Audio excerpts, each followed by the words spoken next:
पूज्य मालिक को प्रणाम। बाबूजी लिखते हैं कि शाब्दिक अर्थ में मेरा जीवन कोई जीवन नहीं है।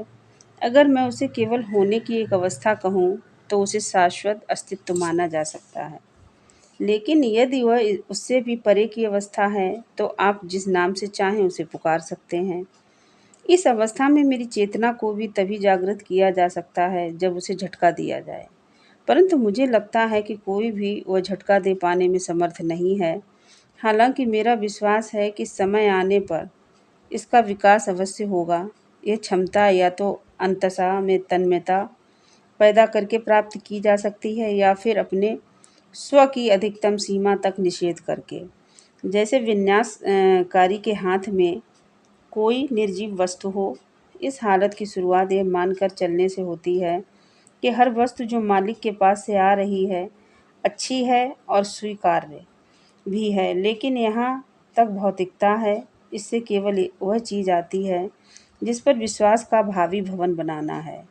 कुछ निम्न स्तर पर यह एक भौड़ी शकल में दिखाई पड़ती है जिसके पीछे अपनी बड़ाई की भावना छिपी हुई हो। वैसे ये कोई बुरी चीज़ नहीं है, क्योंकि बिल्कुल नहीं से कुछ अच्छा तो है ही। जब यह भावना अपनी सजग जानकारी खोकर दृढ़ बन जाती है तो वहीं से वास्तविक श्रद्धा की शुरुआत होती है। इस प्रकार की श्रद्धा जम जाने के बाद अभ्यासी के कदम ठीक गुरुदेव के कदमों पर पड़ने लगते हैं और जो कुछ भी उनके पास है वह सारा उसमें उतरने लगता है। यह बहुत विरल अवस्था है और बहुत कम लोग इसे प्राप्त कर पाते हैं।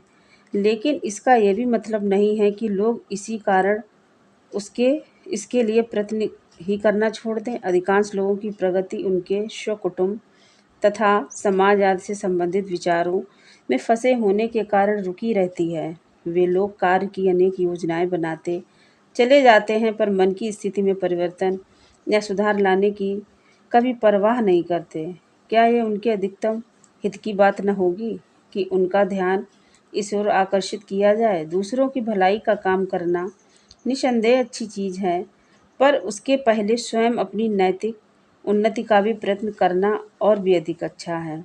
ऐसा करने से मानसिक संतुलन स्थापित हो जाएगा, जिससे बाकी के कामों में खूब सहायता मिलेगी। इसे मालिक की सबसे बड़ी देन माना जाता है।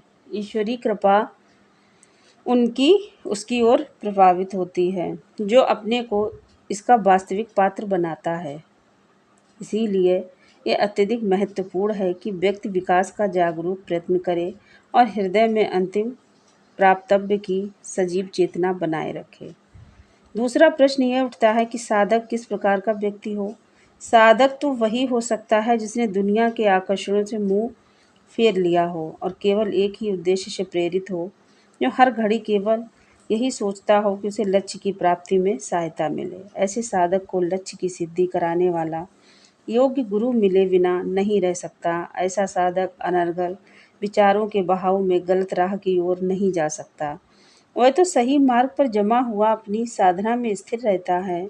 उसकी तीव्र लगन सदैव उसे प्रेरित करती रहती है और वह अपनी प्रगति को तीव्र करने के श्रेष्ठतर मार्ग ढूंढता रहता है।